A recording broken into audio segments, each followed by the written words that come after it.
So is James Wedgeworth.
The November 21st meeting for the airport board.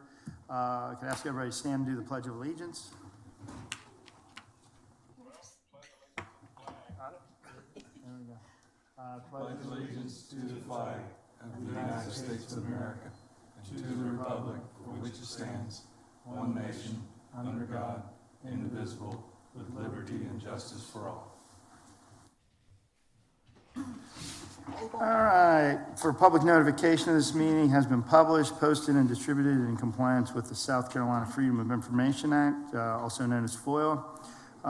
First thing we'll need is an approval of the agenda. There we go. Brian on second, thank you. Approval of agenda, and we'll need to vote on that. Anyone with a nay vote? Okay, it passes. So now we'll move on to the approval of the minutes from the meeting from last month on October 17th. Can I get Brian? Okay, and there we go. All right. And so any nay votes on the approval of those? Questions? No? All good? Okay, it passes. Now we have public comment. Limit comments to 3 minutes.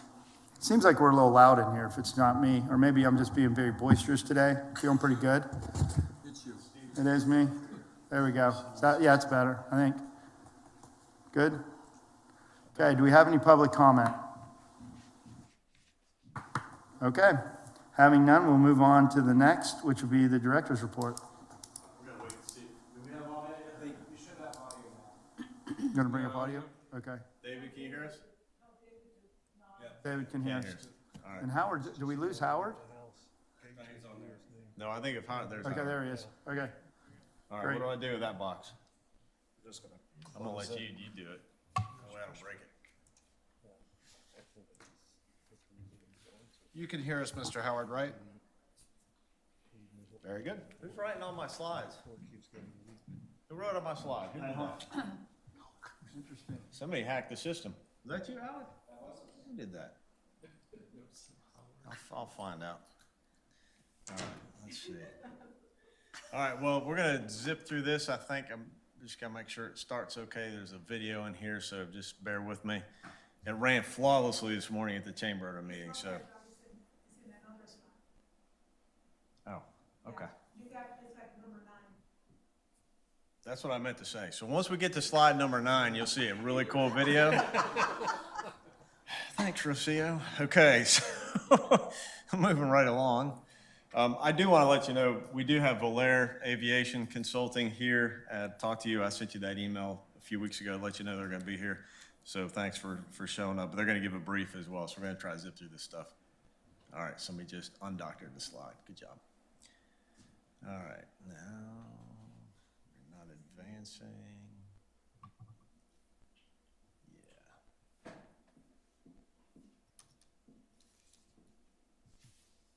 Was working with the other one. I saw that. All right, hang on. Covers your health. See it? There we go. All right. There we go.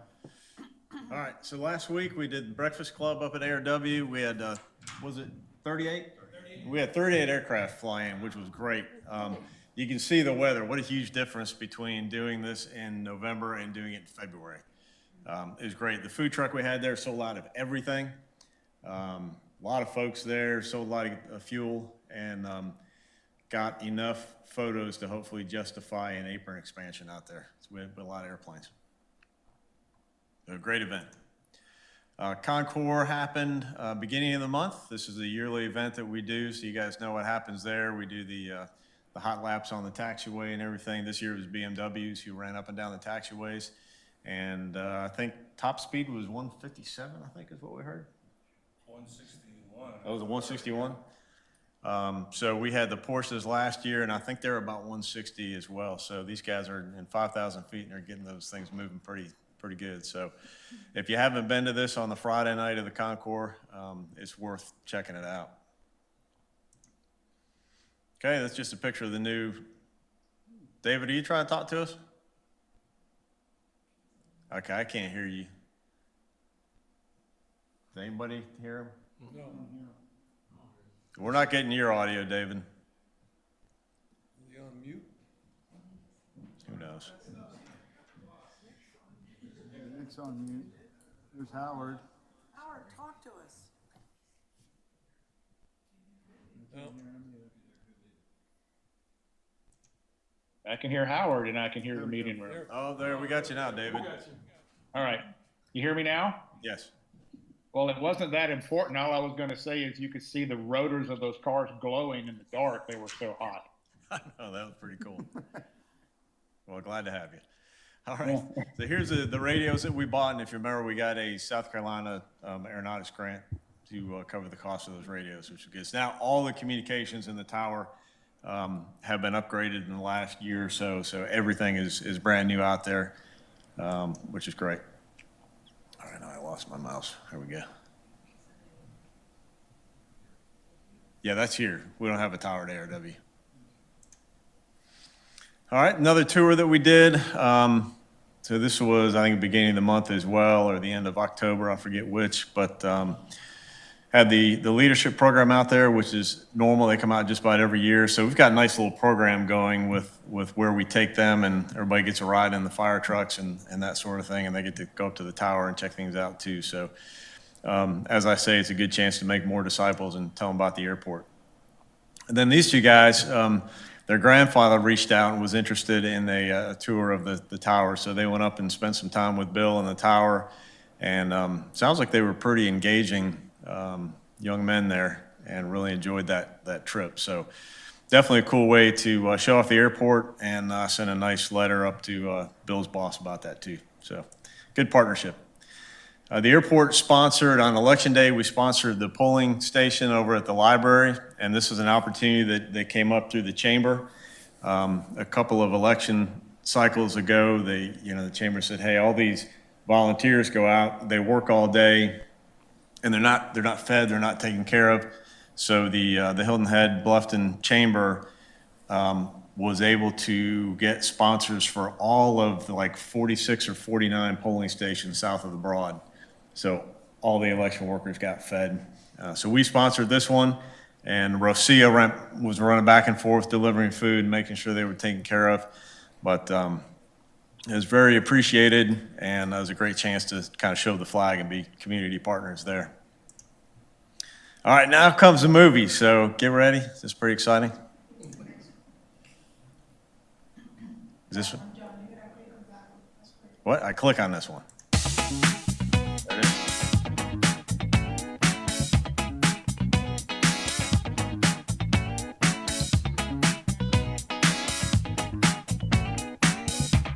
Steve picked the music.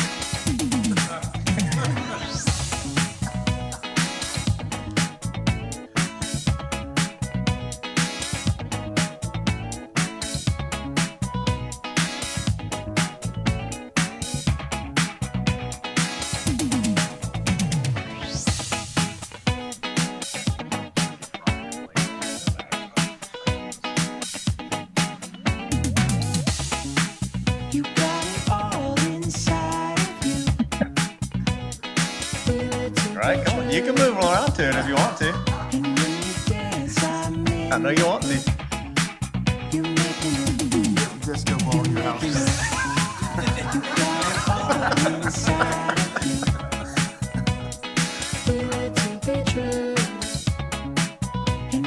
That's a generator, by the way.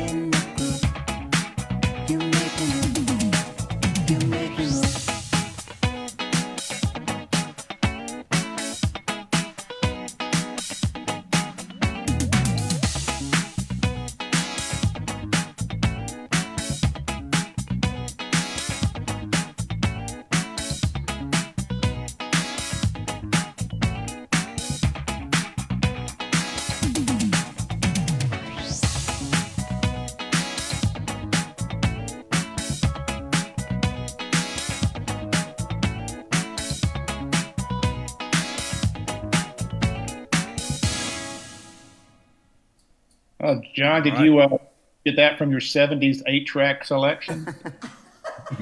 That's right.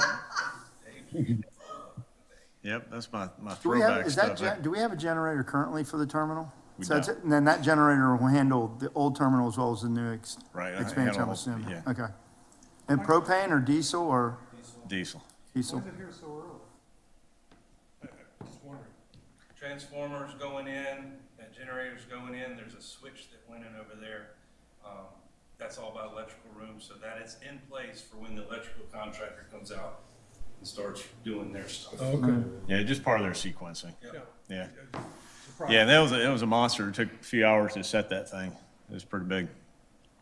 So that's nice. But we took these photos the end of last week. So over the weekend, they did some more paving. So the road out front of the terminal is paved now.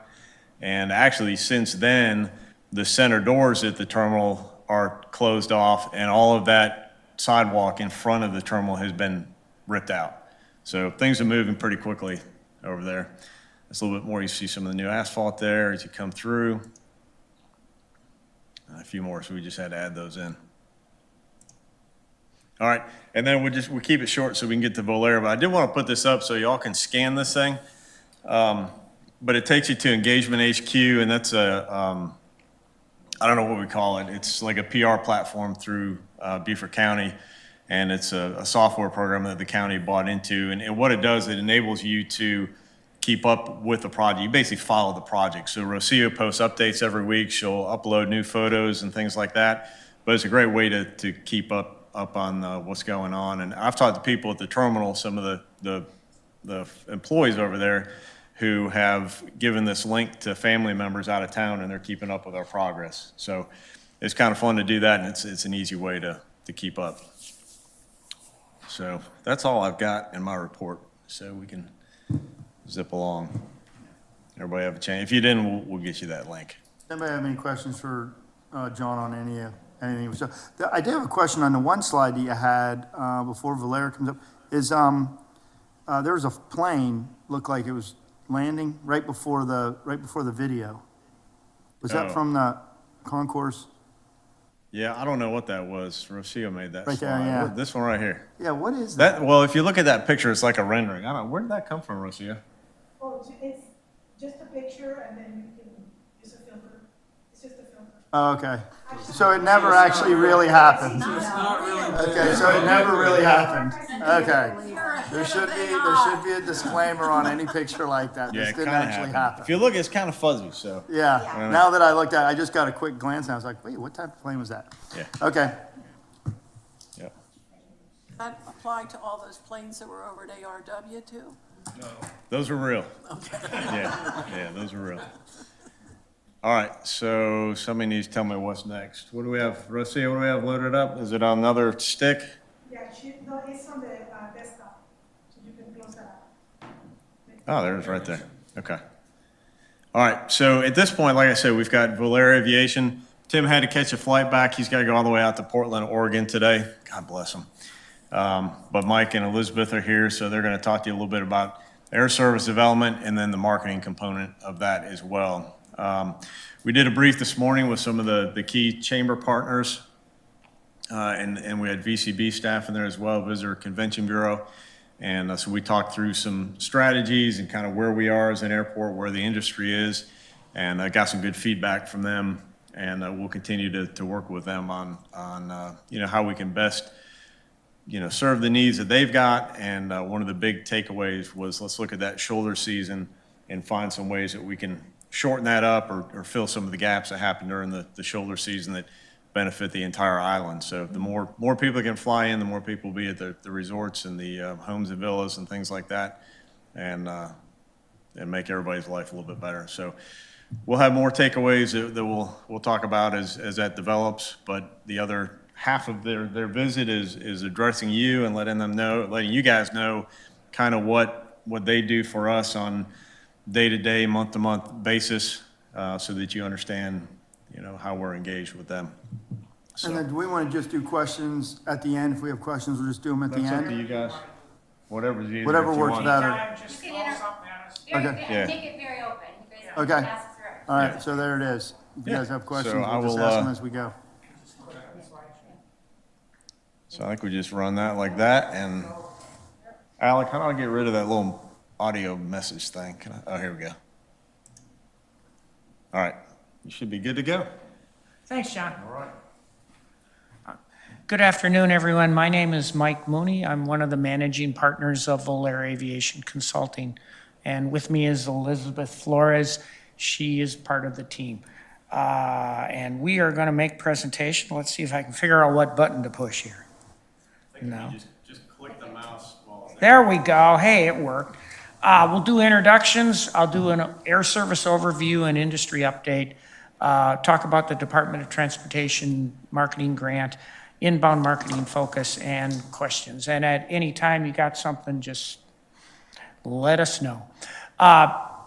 We are a total of 10 people, 4 partners, myself and 3 others, and then 6 team members. You can see Elizabeth there, myself in the middle. Tim Sieber is one of our consultants, and he was here with us today, but like he said, he lives on the West Coast, so he's a long way to get home. We're also going to mention Melissa and Lauren, who are part of our team and contribute to the work we do. Airline industry update. Pilot shortage has eased. I'm sure you've all heard through media that the airline industry's gone through pilot shortage. It has temporarily eased. Some of the passenger and cargo carriers in the U.S. industry are overextended, and therefore they're actually doing furloughs and layoffs, and they've stopped hiring. So that means that the regional carriers are under less pressure to try and replace pilots that are getting hired by the bigger airlines. However, this is temporary. The demographic curve of retirements of gray-haired men and women who've been flying airplanes for 30 or 40 years, that is still ahead of the new hire curve because of the requirements are so onerous right now to become an airline pilot, very expensive to get there. So we still see the retirement curve ahead of the new hire plug-in curve. Also, pilot productivity is down post-COVID. There's many reasons for it. I won't go into it, but bottom line is, if an airline had 100,000 hours of airplane time to fly for a period of time, it took, let's say, 1,200 pilots to do that in 2019. Today, it takes 1,300 pilots to do the same thing that 1,200 pilots did because productivity's down. Again, that forces the shortage issue going forward. One of the ways we scan how the industry's doing is the turnstiles. It's kind of like the movie theaters. The TSA is like the movie theaters. In other words, you get immediate feedback on the box office. Monday morning, you know what movie did well that past weekend. The TSA screening, they have a website, and that website says this is how many people we screened yesterday. So you can track year over year. So October of 2024, TSA screenings in the United States were up 0.8%. Okay, what does that mean? 2024 domestic seat capacity was up 2.2%. So again, there's that indication there's a little bit too many seats chasing a little bit too few people.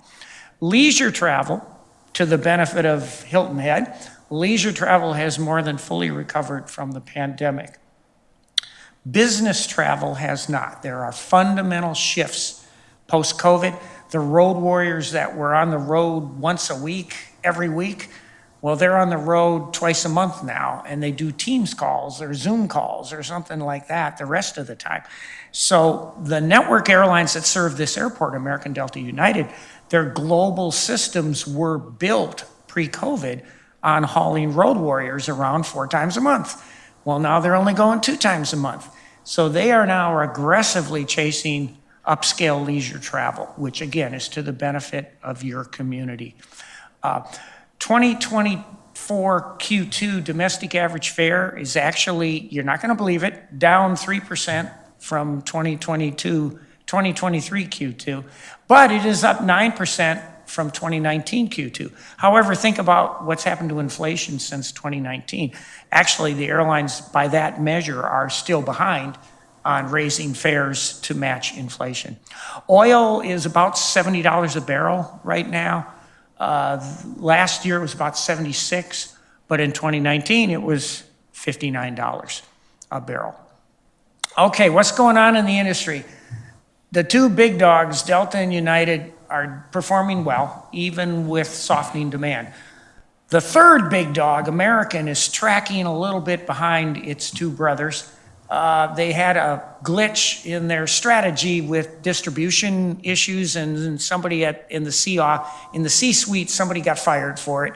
So they're kind of shifting around that. You may have seen Southwest Airlines drew the attention of a corporate raider, Elliott. Truce has been declared, but the carrier is underperforming its peers.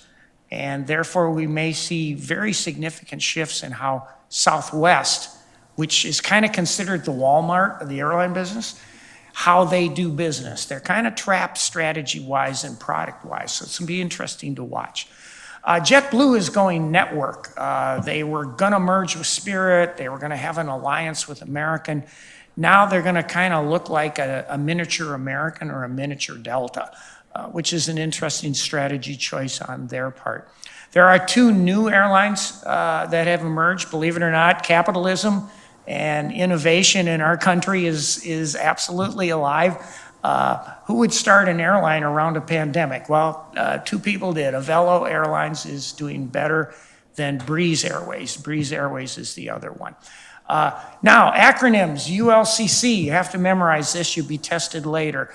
Ultra low-cost carrier. Frontier is one of them, and they are shifting their strategy because they're having some operational issues. ULCC Spirit Airlines, you probably saw in the press, has filed Chapter 11. And when I typed this, they were gonna file Chapter 11, but they filed it a couple days ago. And there are other ULCC carriers that have figured out prosperous strategies. Way over on the West Coast, Alaska Air bought Hawaiian Airlines, and that means they're gonna go through the challenges of merger. South Carolina Air Service update. Solid traffic growth across all of your state airports in 2024. Solid seat capacity growth as well in 2024. Total airline state traffic will again set a record in 2024, breaking the record of 23, and 23 was an all-time high. Both state traffic and state capacity are up about 10% in 24. So despite the country being out of alignment a little bit on capacity and demand, South Carolina is not. Interesting note here, in the past 11 years, the average size of an airplane carrying passengers in South Carolina has grown from 76 seats to 118 seats. 2 reasons for that. The big one is the pilot shortage. If you're short of pilots, what are you going to do? You're going to put them in a bigger airplane. They're going to haul around 100 seats instead of 50 seats. The other reason is just the smaller aircraft are aging out and there are no new smaller aircraft to replace them. So we are seeing larger and larger aircraft in the state. The ULCC carriers, the ones that can't fit on the Hilton Head runway, they fly Boeings and Airbuses. They're adding capacity and service in your state. Charleston and Myrtle Beach in particular are drawing the attention. The airline industry has discovered South Carolina as a leisure destination in macro, in aggregate. And finally, do you all have an American frequent flyer card in your pocket? No? Delta? Wow, I didn't know. Okay. So, okay, that's one no on American. Yeah. But anyway, Delta and American carry 50% of the traffic in your state. And therefore, there is brand preference there for local residents. It's going to gravitate in that direction. Here's South Carolina annual domestic traffic by carrier type. So the network carriers, the ultra low cost carriers, and then charters and regional airlines. What you see here, I do this presentation all over the country. You see the gradual climb through the previous decade. And then, of course, the pandemic hit us in 2020. Many states in the country, this chart, the bars on the right side have not recovered to 2019 levels. Yet in South Carolina, they have more than recovered. So your airline industry in the state is quite healthy. So this is, let's see, traffic, airline traffic. There's the map. There's the airports that have air service in the state. And on the left there, you see the little graph or chart. The biggest growth in TSA screenings January through October, again, a proxy for traffic. Myrtle Beach and Columbia had the biggest growth. Florence has a big growth there, but from a very, very small base because it's a very small airport in terms of traffic. And then this is seat capacity. And again, hey, 10% traffic increase, 10% capacity increase. All right, the airlines did a pretty good job in this state in this year. So this is year 23 versus year 24. Again, the big growth, Greenville, Spartanburg, Myrtle Beach, and Florence from a very small base. All right, so here's history. 2014 through 2024, an 11-year period. The number of seats offered in the state each year and how it changed. And of course, 2020 is highlighted in the middle there. Number of flights, and as you can see, and then the average number of seats per flight. So you see the growth from 76 seats per flight to 118 seats per flight, and all those changes over that period of time. So I asked about the frequent flyer cards. This is the reason why. Between American and Delta, 50% of state traffic is on those two airlines. United and Southwest, the other two big carriers, are very small participants. But you have drawn in South Carolina a wide variety of smaller airlines operating in the state with small percentages of traffic. So let's zoom in on Hilton Head and see what's going on.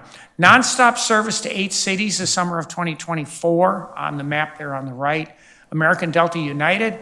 Only round trip service, which is irritating for us and something we'd love to cure, is American to Charlotte. Charlotte is a huge hub airport, one of the largest in the American Airlines system. And then Delta and United come in seasonally, spring, summer, and fall. Delta service to Atlanta, which is the largest hub airport in the world, and they have New York LaGuardia. United service to Newark and Chicago O'Hare. All right, here's that bar graph for Hilton Head. And I think we can all remember back to the bad times prior to the runway extension. You had the turboprop Dash 8s, US Air. The runway was 4,300 feet long, kind of like an aircraft carrier or something. You had catapult, right? You used, and then arresting wires when the plane landed. The runway was extended and boom, look what happened. Traffic grew in 2019. Then of course the pandemic hit us. And then 2021 was an anomaly. The summer of 2021, the network carriers were sitting there. Okay, no business travel. What do I do? Revenge travel. Everybody's getting out to go leisure. United Airlines came up with the idea and they added St. Louis, Columbus, Cincy, Pittsburgh, Indianapolis, Cleveland, or something like that from Hilton Head just for that summer because they couldn't find any briefcases to carry anywhere. So we had a huge spike in 2021. And that, I think John aged about 9 years that summer because it was kind of crowded at the airport. So then 2022, 23, 24, we're kind of back to where we are right now, which is a very strong summer season, a very slow winter season, and we want to grow the shoulder periods. Savannah, I just want to touch on Savannah very briefly. Savannah in the 11 years, 14 to 24, traffic capacity has more than doubled. Like all domestic airports got hit bad with the pandemic in 2020. Because they have long runways, they are attracting the Allegiants, the Spirits, the Frontiers, and those are the high volume carriers that, 180 seats on an airplane or something like that. So a lot of their growth, for example, the number of carriers there in green, that's all ULCCs, ultra low cost carriers, and a lot of their seat growth is ULCCs. Right now, with the runway the way it is in Hilton Head, just can't get at that because those carriers won't fit on your runway. And I'm going to turn it over to Elizabeth. Let's see how tall I am. All right, thanks, Mike. Thank you guys for having us here. So as John identified, I work with Mike on the air service marketing side of Valair. So what we do, this is kind of just an overview of some of the stuff that my side of the team, myself, Melissa, and Lauren on our team, help John and the airport with. We work with Steve, Rocio, and Marlene as well in the office pretty often to lay out the budgets that the airport has for different marketing capacities. We'll go through those in a little while. We assist on the creative strategy. We work on our target markets, both locally as well as on the inbound side, coordinating with the chamber and the VCB and tourism partners to figure out who we're trying to reach with the limited dollars and funds that the airport has when we want to target people on the inbound side. As well as assisting when we've had the route launches on some PR and communication support, communicating with our airline partners to make sure that our message aligns with what they want it to say when we have new service launches, and collaboratively work with them on advertising.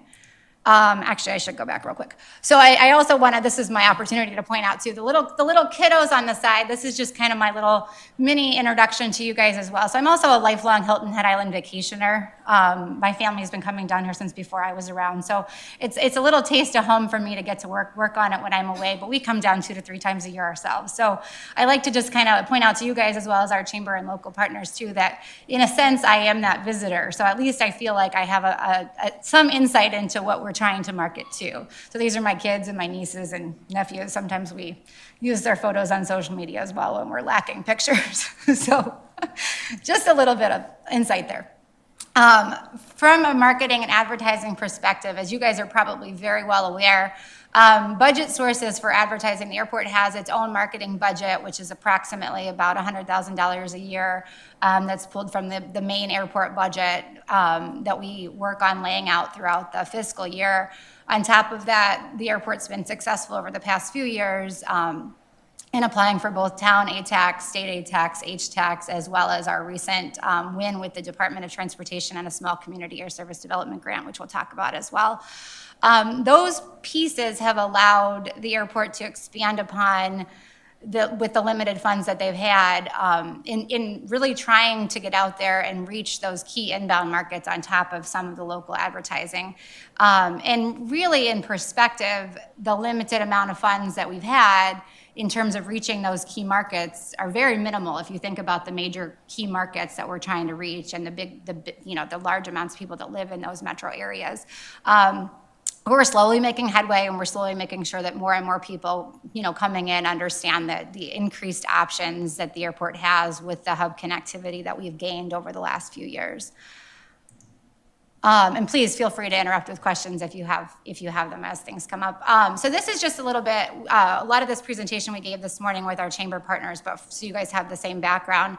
There's also a huge importance in air service advertising, and when we talk about growing the shoulder season that Mike was talking about and having further conversations with airline partners on the air service side, showcasing that community support and the fact that we are working on, making sure that those routes that we have are successful and pulling the right data sets from our partners to help show that we do, the airport, the island wants this increased service on those shoulder months is very important, and a whole nother piece of what we're working on right now.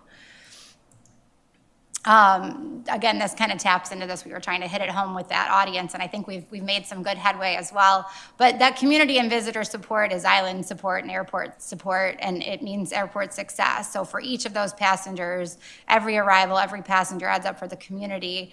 And we're trying to work with local partners to make sure that, we can get more and more people to fly into here as we're able. So the next couple of slides, I'll just kind of tap on inbound and local advertising. So on the inbound side, with the funds that we've had available, we've focused on a lot of digital marketing because, again, there's only so many dollars to spread. So we've targeted specifically some of the key inbound markets that were identified by the VCB partners, as well as what we had in terms of nonstop service in the last few years. As well as some other data points, but Dallas, Chicago, Atlanta, Washington, D.C., Boston, New York, Ohio, Pennsylvania, Indianapolis, as well as others. But we work on targeting those digitally so we can kind of reach the folks that we're trying to get to come in here and just make them aware of the added options to the area. We're going to continue to push that this winter. We've moved into streaming audio and video. And then we're right now working to try to get some promotions and giveaways going this winter as well, just to kind of, again, gain extra interest, give people, a reason to maybe give us a little bit more of their information and email address if they sign up for a contest so that we can remarket to them later. Moving into 2025 and then into 2026, John and I have been having discussions about new messaging that will align with the new terminal opening. We've been teasing the fact that this new terminal is coming, both locally and on the other side, but as we move into that, we're hoping to really showcase that as a new experience that people can, benefit from as they fly in. We included this slide. This is a snapshot from something that we share with our airline partners when we're having conversations with them about potential service.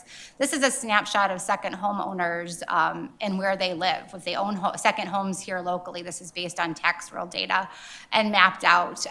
So this just helps us to show data like this, data sets like this help us to show our airline partners where potential traffic could come from. And it also helps me on the marketing side work with John to figure out where we should be reaching folks. I touched on this a minute ago, so I won't tap into this too much, but this is just kind of an outline of where we tend to showcase the advertising on an inbound perspective. Recently, it's been more data-driven, so it's been a lot of targeted digital. We also focus on some of the key visitor publications here locally. Oh, am I clicking? Yeah, go ahead. Question on the previous slide based on the home ownership that you have, second homes. How does that, because I know also it's going to have a lot to do with those direct flights and seems to be a lot are in the Northeast. How did the numbers from the states, I don't know if we know the people that are flying and really what state they're from, because a lot of times people are going to drive somewhere how does that equate to the home ownership? Is it pretty close to the same kind of percentages, do we know? Or? Yeah, there's a rough correlation between Pennsylvania's share of second home ownership and Pennsylvania's share of Hilton Head traffic. The correlations are not perfect, but typically they're more on to the Northeast than they are, say, to Iowa. Right. Very small sample. Right. You get west, you get into small samples, and then you get wide deviations. So a piece of data like this to our airline partners when we show them, we also, and I'll get to this in a little bit as well, but we can talk about it now. With the resort partners that we met with this morning, one of the things that we're working on right now is, gleaming extra data from them, if they're willing to share it in an aggregated format. Where are their travelers coming in from? Where are their website pings coming in from? Again, it's not going to, be a total, it's not going to totally be equal with what's flying in here or what's flying into Savannah or anywhere else, because you're right, a lot of them will drive in. But what it does is it helps us to show the airline partners that there's interest from those areas, maybe more so than they thought otherwise. So something like this, if we're going after, an extra route to someplace, it might help us showcase that a bit more. Yeah, go ahead. Were you able with these numbers to differentiate where they're flying for coming to Savannah? Not with these specifically. There's another way that we can do that through the ARC data that we pull, Mike.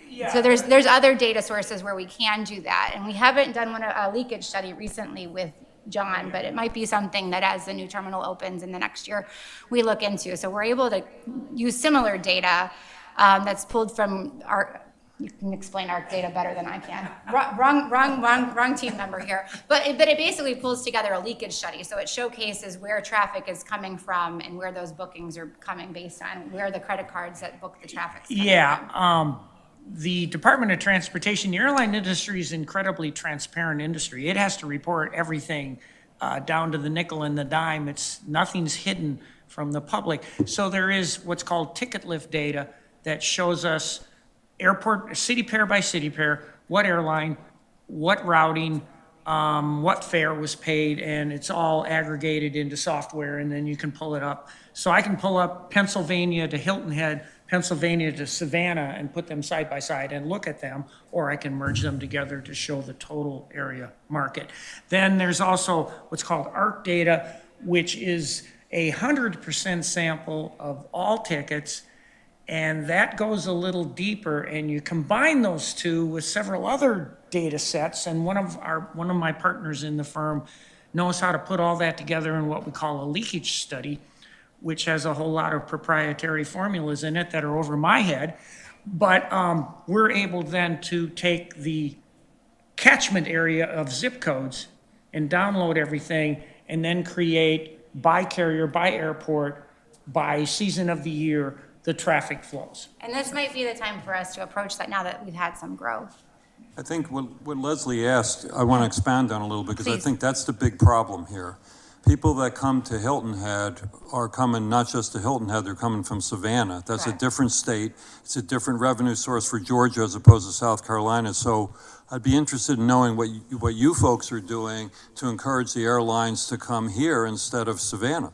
You already pointed out that all the low-cost airlines, because of the equipment, is only going to Savannah. So our real choke point here probably has nothing to do with the new terminal. It has to do with the fact that we have a limited runway. And I don't know how you deal with that. Right.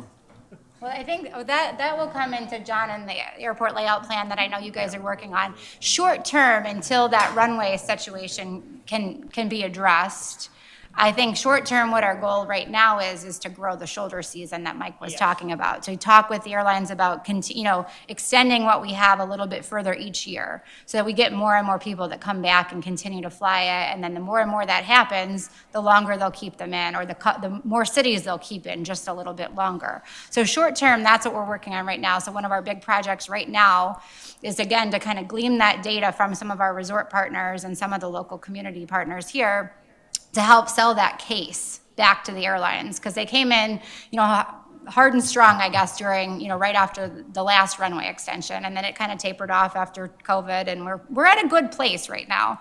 But there is a place right now where we can grow in that shoulder season, and that's where we'll have to go until we can get to the point. And John, if you want to talk about runway extensions, I'm certainly happy to turn it over to you. But that's the next step in terms of the next phase of growth will be when that happens. Quick question, in 21 Yeah. is the model? Because you're not gonna get the runway. Correct. So the model is get more 175s to fly in here Correct. and get the airlines to concentrate on that. Right. Because, For the time being, it really is. Yeah, I because think you if we can can't- grow the shoulder like we're talking about, then maybe we get a couple of points back with some of those, some of the airlines that are able to fly in here right now. I'm very familiar with Delta. Yeah. So in 21, they had 4 flights a Right. day during the summer. And now they have 1. Right. Well, And they then had quit it. excess They start capacity. in April and end in October, September? Right. Yeah. So that's our goal right now, is to get them all to grow just a little bit more at this I point. was told by the manager at Delta this summer that they had no intention of bringing any planes even in the next season because of the number of planes they are not in service anymore. Right. Yeah, and just to caution you a little bit, that the local folks you talk to are local station managers, and they're not making those corporate calls. So take that with a grain of salt. They're reading the newspaper just like we are. Yeah. So be careful. No, but they're all very good questions, and I think the opportunity for growth is there. But, you know, to the point of this is we're trying to work to tell that story the best way that we can. And that was why these meetings we had today, I think, worked really, really well and in the airport's favor, because I think we have some resort interest in growing those conversation points and hopefully getting back to that point. So this is anecdotal, but I used to fly a 200 passenger airplane into Savannah in the early 2000s. Didn't do that until just recently. Now Delta flies 200, every flight I think is a 200 passenger airplane into the Savannah. So that, you know, I don't know how that correlates. I'm not a data scientist, so, but I found that very interesting. I mean, that's what we did. We flew big airplanes into smaller airports. Right. And then we got away from that model, And now and now they're back to it. Well, that's because a lot of the smaller planes are going away too. I think they're having to go back to that. Yes. You talk about the opportunity to growth, and when you met with Delta, what is their pushback or reasoning for not having the capacity in the summer? This is Mike's side again. Sorry, I'm not sorry. Because It's all right. No, it's all right. It's a teamwork thing. It's here. actually there was four. an aircraft type situation for Delta, very nuanced situation. Their Atlanta hub, the 76-seat gauge aircraft they choose to use is the CRJ 900.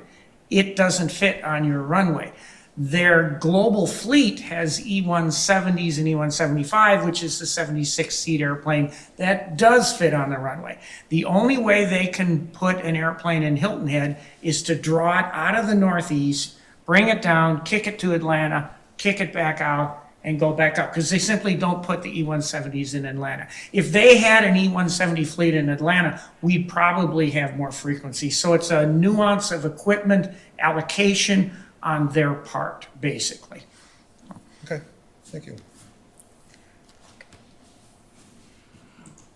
The questions are great, though. Let's keep them coming.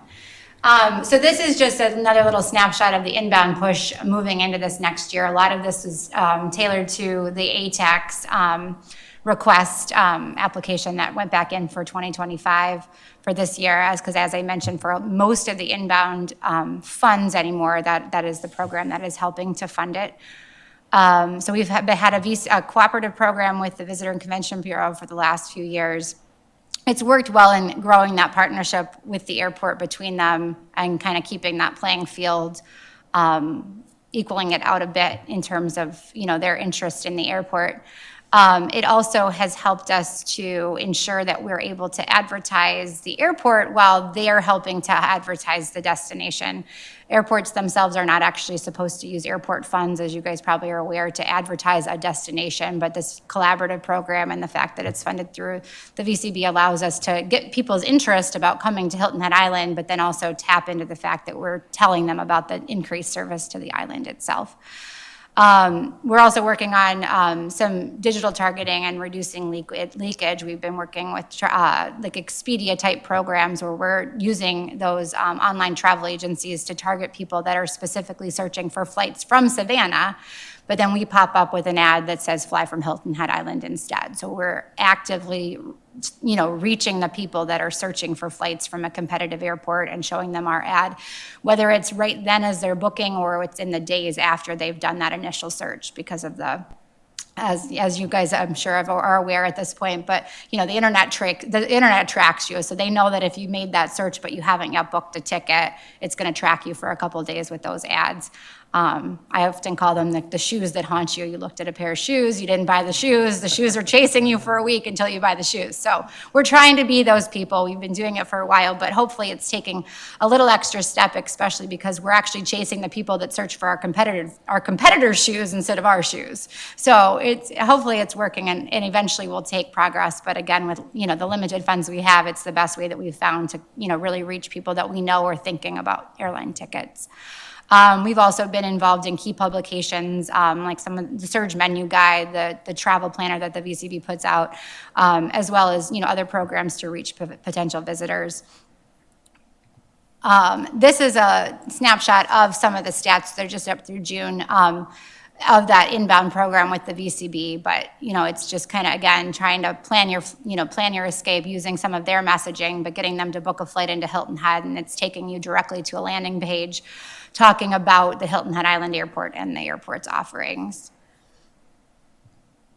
Locally, again, we've been targeting on the digital side as well, again, with limited dollars. It's something that, is able to make sure that we're reaching the people that are intenders, are actually actively searching. Some local partnerships and sponsorships. I work with John's airport team here when they get, the calls of, oh, sponsor this, oh, sponsor this. We vet through those and try to pick the ones that are the best fit for the budget at the time. And then the SCASD grant, the Small Community Air Service Development Grant that the airport was successful with, has allowed the airport to get a little bit of out-of-home billboard advertising out there as well. One thing, again, I mentioned this, as we're moving into next year, we're going to work on a process, and maybe we can get you guys a little bit involved in this as well this year, and how we want to message the airport's advertising as the new terminal opens. It will be a new, fun, new airport experience. So how we can, utilize that excitement and messaging moving into the next year.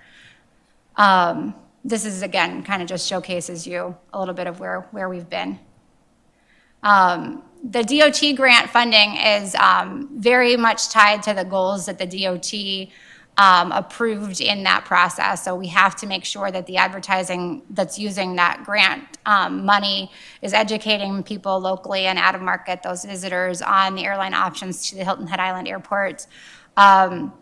One of the big messages that was tied to the grant application was that we wanted to distinguish the airport as being the airport located on Hilton Head Island. So a lot of the messaging and targeting for the development grant is tied to that, trying to make sure that those folks understand that the Hilton Head Island Airport, this one that we're talking about, is not the Savannah Hilton Head Island Airport, and differentiating that piece when visitors are thinking about us or seeing our ads.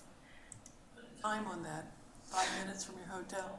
Yep, that's true. The one that's right here. Yes, exactly. This is just a snapshot of that piece. We've done some creative development along with the SCASD grant to kind of tie into that messaging. We have a placeholder for some airport refresh and/or possibly adding a booking engine feature to the website. There's been some industry successes in some similar sized airports of actually adding a booking engine tool that's tied to Kayak to their website. So we're looking into that and seeing if it's something that would make sense, because it would allow the airport to have a landing page that would sell all three carriers directly from their website and show fares that are real time and live. So it's something we're looking into. It's not necessarily decided, but and then the inbound programming we talked about, as well as expanded partnerships. The airport had a successful partnership last year with the Heritage, and that's planned in the SCASD grant to hopefully continue that and just get more airport awareness out there at events like that this coming year. So this next piece, with our group this morning, and we're hoping to kind of have this conversation with you if we still have time. If not, we can glaze through it. So please, I want to be respectful of your time. But these are discussion points when we talk with the airline partners that we always try to make sure, if we want to grow in the future, attractive incentive packages, operational efficiencies, which are all airport sides of the house, the marketing support, the location where we are, those travel patterns and corporate tourism patterns that we were talking about, as well as how we can differentiate the airport from our competitive airports. When we work with our passenger marketing, we really want to talk to them and reach them somehow in our messaging about, how is our price differentiated from our competitors? What is our connectivity perception? What are our nonstop options? How is our reliability? What is our schedule? And the thing is, and then we also, keep in mind things like, lines, waiting times, drive times. So this next slide, you'll see we've placed out here, we think that our airport attributes are that we are at our destination on landing. We're close to the resorts. We have easy hubs for connection. We're just, making sure that people are aware of those. Close-in parking, shorter drive time. The small terminal can be an advantage. We have shorter lines and we have a friendly staff. It's not to say that our competitive airports don't have some of those things, but those are things that we can highlight. And even on a price perspective, which I left off of here, if you're not flying one of the nonstops on a low-cost carrier, often if you're connecting from a market to come in or to go out, it's relatively competitive. Our challenges that we continue to work through as the airport, gets through some of the construction is just the lack of understanding the growth and options. There's still many, many people out there that we're trying to reach with the limited advertising funds that we've had that don't necessarily know about the options that we have on multiple carriers during peak season to connect and come in. The small terminal can be a challenge. We're still sometimes going back and, getting over perceptions that people might have from way back when there was turboprops flying in about, it being less than reliable. We feel like we've gotten past that, but there's still the handful of people that we're trying to get past on those. So I did want to take an opportunity here to see if you guys have other things that you guys perceive as challenges while I have, you guys as an active audience, or attributes that you guys would recommend or think that you would want to have added to this, if you guys are open to a little We'll discussion. have jetways. Okay, and that's coming, right? So yeah, That is huge. yeah. So it's a current challenge, but one that maybe we can, mention and Right, work through the messaging as they come. As John probably notes, and Steve, that how long it takes them to move that mechanical Yeah. monstrosity to the airplane versus when that jetway. Yeah. So that's a good one. What about, so on the percentage, we talked about the 4% increase, which we were a little behind compared to other airports within our state, and a lot of it has to do with the bigger planes being able to go into those airports based on what Mike had said. So when we look at it, though, on that 4% increase, what was our percentage of seats filled versus over the years? So do we go from 90% filled to 91 to 92% to 93? What's our percentage of filled seats coming in? The number varies. The average load factor in this market is in the 70 percentile because of the winter when it slows down.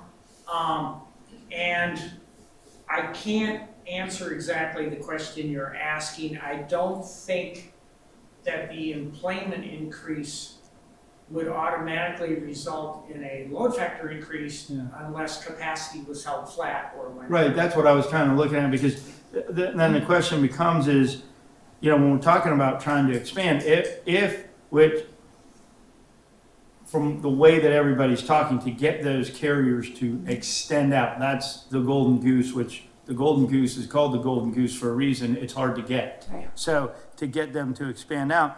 So then, is it that we almost hit the law of diminishing return, where if we've got 75 or 85% filled, to get that last 15%, it takes a lot more marketing dollars to get to get to 86 to 87 than to 90, correct? Yeah, and the other piece of the equation is not just the load factor of the flight, but what's the average fare paid on board? Because you can have a 75% load factor, and if the average fare is $100, you lost $500,000. If you have 75% load factor and the average fare is $260, well, you made $300K. So there's a second variable to the math, which is the average fare paid. So we know how the airlines are doing coming in. Are they making money? It seems like if they were doing really well, they would want to expand it a little bit. We are told when we check in with the airlines, let's look at Delta. Delta, we check in each year, they said they're satisfied with the market, good performance. They were mad at themselves a year ago because they didn't start in the spring before the golf tournament, said that's on us, our mistake. So they did that better this past year. United is happy with what they're doing. Remember, the United brand is very weak in the Southeast United States, so they're heavily dependent on what they can get out of Newark, because they're strong in New York, and Chicago, they're strong in Chicago. American, the core, the anchor carrier here, we've lost the Dallas service. They didn't bring it back this past summer. We don't know what they're going to do next summer. But remember, Dallas is the longest route you have. all these nuances, and E-175 is not an optimal aircraft for that 1,200-mile flight or whatever it is. The longer the flight, the bigger the airplane should be, and we can't fit a big plane on the runway. So, as far as we know, they're going to reestablish their summer pattern from last summer. We track load factor and average fare, and we take a waggle at, yeah, it looks like they did all right there. We know they've already loaded Washington Reagan for the spring and summer of '25. They have not loaded those Saturday flights yet, so we don't know what they're going to do. They're probably just settling on their spring-summer final schedule. So in other words, the planning cycle has been compressed in the airline business. They are now so optimized. They used to plug a schedule in and it's 11 months and it's carved in stone. They don't do that anymore. The whole placeholder schedule is out there that you can book, but the real allocation that they're gonna fly, we don't settle that until about 120 days out. So it's difficult right now for us to say what they're gonna do next summer. But to answer your question in broad terms, the three carriers are satisfied with what they're doing here. Our job is to get them to do more. Okay, and then the last question I have is, we talked about the booking sites. What is the number one booking site? I Now, it think, may not be the number one booking site for us, but what is the Right. number one I booking think, site in the United States? I don't want to be held on the record saying this. I think it's kayak. I think kayak has a higher use percentage right now because they're an aggregator. So the nice thing about kayak is you can search on there, and then they show fares on different airline websites. They show fares on other online travel agencies, and then they take you offline to book. So I think it's a more successful site. But I think, there's still a very high percentage of people that use Travelocity or Expedia. Kayak itself allows you, I think the airlines like it better personally because it takes you back to their sites often. So it books direct. And on that, I would ask you a question because your expertise in this area. The clientele that uses your airport and comes to the island is higher income, typically frequent flyer program locked in. And do they not go to the network carrier website more than the average person who goes to kayak? I don't know the answer to the question. on the microphone, Yeah. they can't hear you. Oh, I'm sorry. I think, Yeah, should I say that again? What's up? One of our Zoom guys. can't Oh, hear you. I'm sorry. Okay, so the question was, the clientele that uses your airport is typically higher income, and I think a higher percentage of them would use their favorite airline's website to book, just because it's all wired in there, they just, and they're frequent flyers. and they're yeah. frequent flyers. Whereas if this were Myrtle Beach, there'd be more use of kayak. And I don't know the Yeah. answer to that question, but that's just one of the nuances of whoever's the largest website in the world doesn't necessarily mean it's the largest one for island travel. Yeah. Okay. Right. Stop working. Oh, there we go. I think all of those questions are good.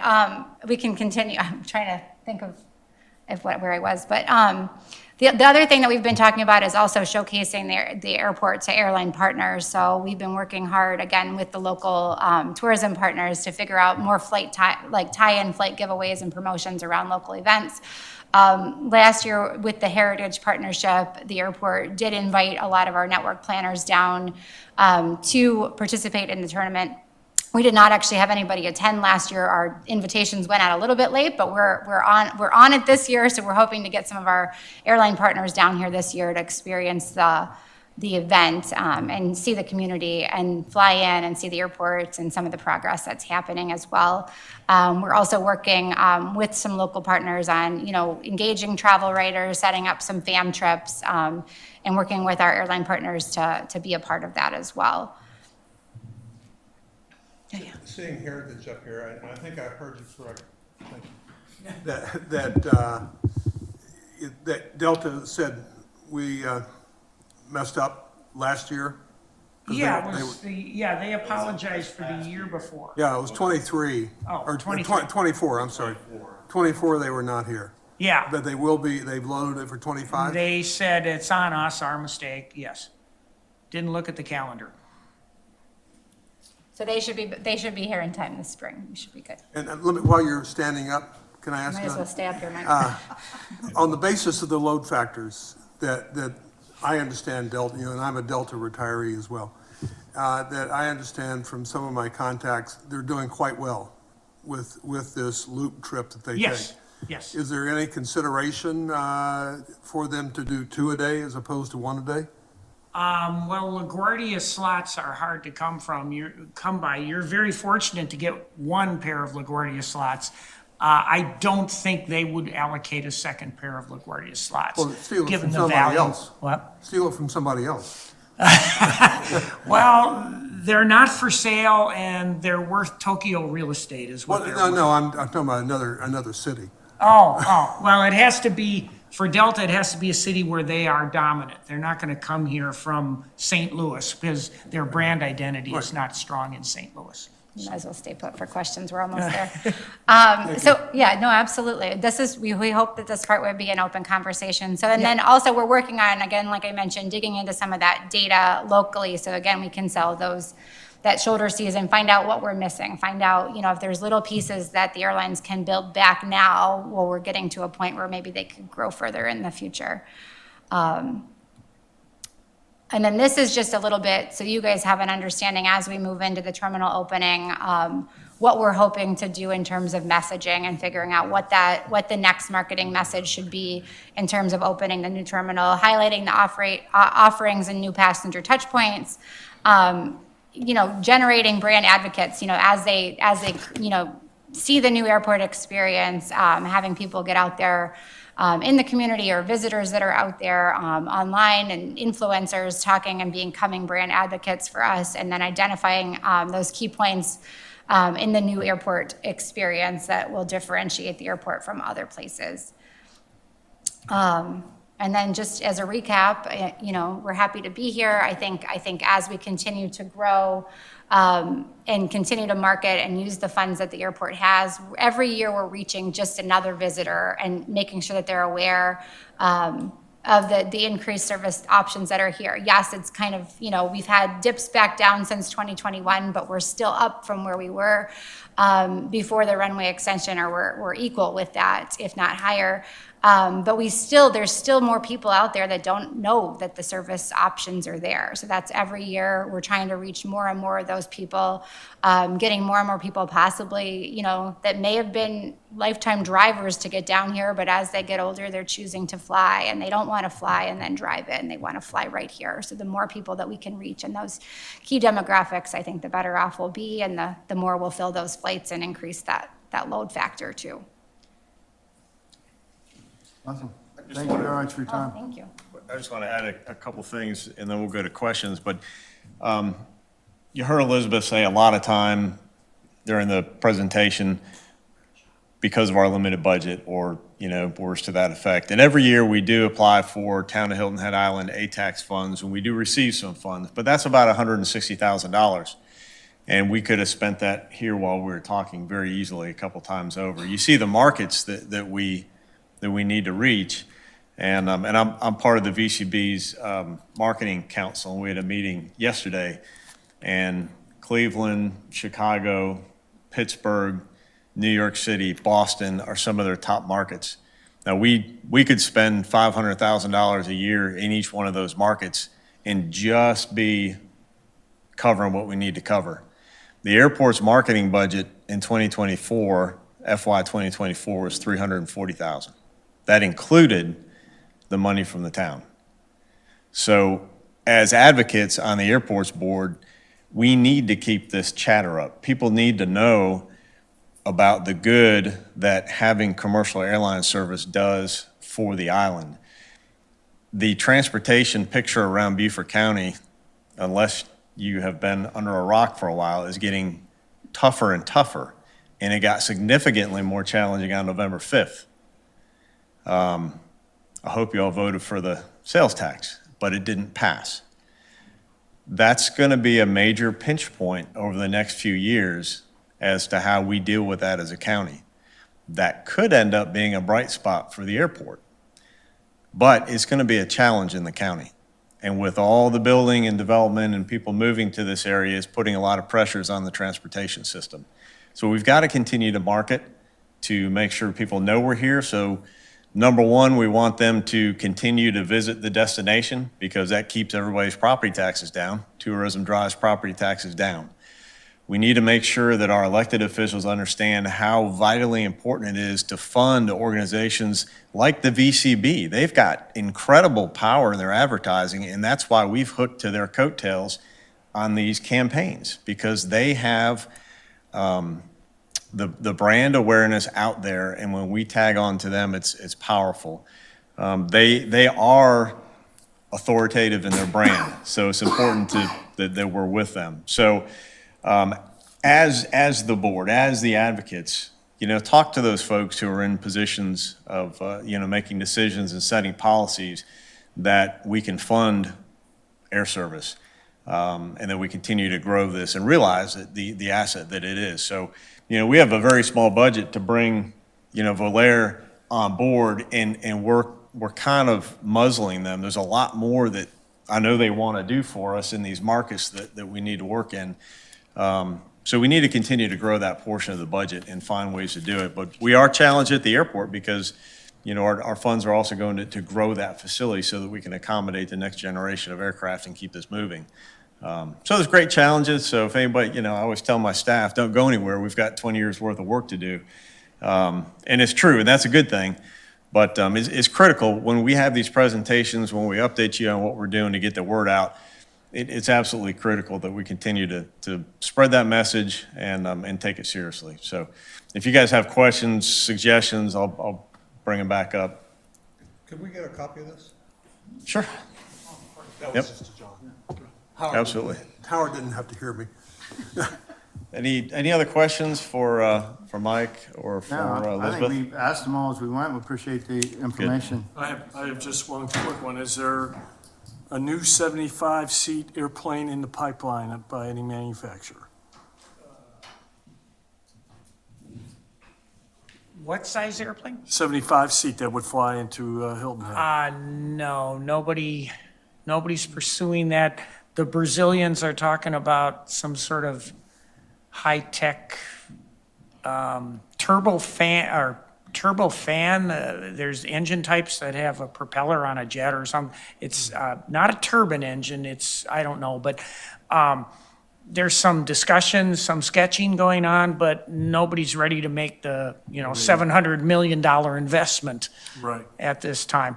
Yeah, the problem, the issue is the 75-seat airplane's kind of, the 100-seat airplane is that's Yeah, what drives Atlanta, because they don't want to have the 75 because they have the 100-seat. exactly. All those small airplanes. Yeah, the only aircraft of that size that's in production, that's actually being built today, the E-170, 75 is still being built. CRJ-9 is out of production. And then ATR's got the real ATR 42-700 that's can seat 76 or 80 That's a people, but prop. that's a turboprop. Yeah, that's a Yeah. turboprop, and, Yeah, I was gonna buy that. yeah, no, passengers don't like me. yeah. All right, thank you. All right, so I think that finishes that. If you ever need to get in touch with them, I can link you up for sure. But if anything comes up afterwards, you know how to reach us, get all that information, Rocio, and we will take care of it and see if we can get back to the agenda. All right, Rocio, do you know where the agenda is? Up on top, John. Nah. Well, I guess we don't necessarily need that. We don't have anything else to show, do we? Graphically? No, I think, yeah, we'll turn it back over to you, Chris, the unfinished Yeah. business and new Yeah, business. We'll go ahead and go to, I don't think we have any unfinished business, so we can move straight on to new business. And if we go through this quick enough, we can get Leslie before she has to leave. Okay. But you don't have to raise your hand, Leslie, because you have had surgery. You just say, yeah, we're just doing the verbal. You don't, I know you want to. I know you want to. Kick Jim and he'll talk Chris. All right, so I know no unfinished business, but I do want to remind, this coming Monday at 3 o'clock is Finance Committee. and we'll be talking about the Beaufort Executive Hangar Financing Project again. So if you two, I'll be either there, one yeah, of you can I be there, should it'd be be there good. right now. And Okay. Jim will be there if he's available as well. Okay, good deal. All right, so we'll go on to the new business at this point. That's fine. So we'll move on to the grant acceptance for the hangar for ARW. I need a first on that. It's going to be Ann, because she hasn't gone yet today. Leslie, then we'll get you next, Jim. Do we have anyone against the, Howard? All approved? All right, motion passes. So that's one. We can move on to number two, which is the change order, recommendation to approve change order number one for HDX Terminal Improvements Phase 1. You want to explain what that is, since we don't? Sure, why don't you go ahead and do a motion second, and then we'll, Okay, we got a motion. Tom, second. I'll give it to you, Jim. All right. It's your lucky day. all right, good. All right, so what this is for the terminal project, it's not an oops change order, this is a good change order. As you remember, we applied for that BIL grant, and we received a $5 million grant. So what that's allowing us to do is do an additive change order that's funded. So the good news is here, we're gonna add those jet bridges. So instead of having three in the first phase, one in the first phase, we're gonna have all three in the first phase of the terminal, along with a few other things as well. I think we had some more work to the security checkpoint area and some apron lighting that's going to be installed that would have waited until phase 2. So this is a good news. We get to move things forward into the project. So that's what that's Okay. about. All right, do we have anybody opposed to the motion to approve? All right, motion passes.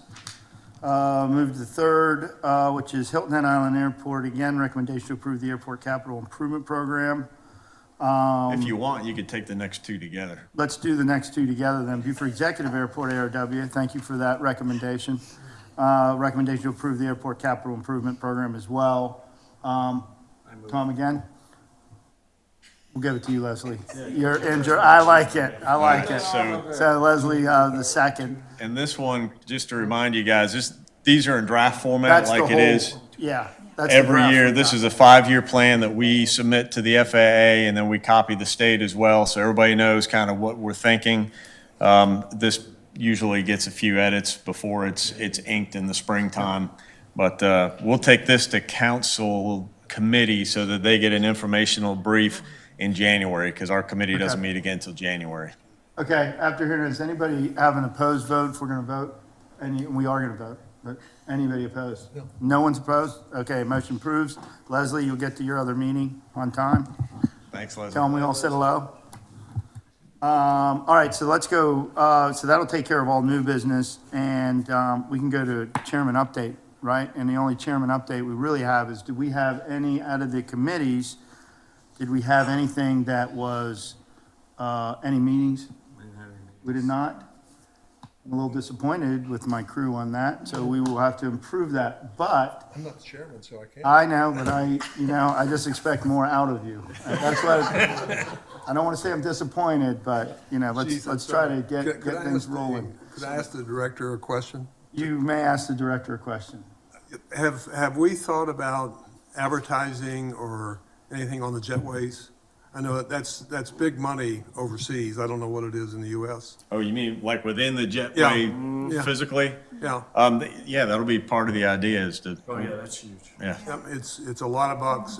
And if we're gonna have 3 jetways, are we gonna have one for each carrier, or is it gonna be? That's a good question. What we're working on with the project right now is actually to institute a common use system at the gates. So that would mean that it's the most flexible option you can have. So with all those gates, any of the airlines could use those gates. So for example, in the summertime when American has a lot of flights right on top of each other, if they were staffed, to be able to handle more than one flight at a time, and there was a gap at another gate, then they can slide to a second gate, plug in their thumb drive, and it becomes an American gate. And same thing for any of the airlines. So if somebody had an airplane that was down, stuck at a gate, well, if that was, if United's got an airplane coming in, they can slide to another gate, power up, and boom, it's a United gate. So Are you gonna be able to do non-jetway boardings and deplanings when you have 4 on the ground? yes, yeah, we'll have a walk-in gate, and then if we have you always have to do contingency planning as well, so we'll figure out what happens there. But for the most part, if you've got that situation, you're gonna have to move aircraft around and pull one up to the gate to deplane. Okay. Sorry. With that, no, that's good. That was a good question. Since we have no committee reports, we're not going to quite go to citizen comment yet. On the chairman update, do we have anything, typically we don't run the December meeting because we don't have any. Do we have anything coming up on the books that we see for December, for looking at that meeting? You didn't read your minutes, the next meeting's in January. We didn't even vote on, we didn't Well, talk about it. we can do a As December one if chairman, I've anybody. I've taken the bull by the horns, and regardless of what that said, I want to make sure that it's out there, that everybody knows. That's right. Yeah, we can do it either way. Right now, like, if perhaps something came up between now and then, we can always send you an email Yeah. and have you address it that way. That way we'd still be set up for the next committee meeting in Okay. January if we had to. So if y'all need to make travel plans and stuff, that's Yeah, fine. that's what I was kind of thinking of, just being out in front of it. Okay, Yep. that sounds good. We're going to go to citizen comments, which, do not look behind you. You will see too many faces, so don't do it. There'll be no public comment today, obviously. So now I'm looking for a motion for adjournment. We're taking from both of you guys. There we go. Adjourned.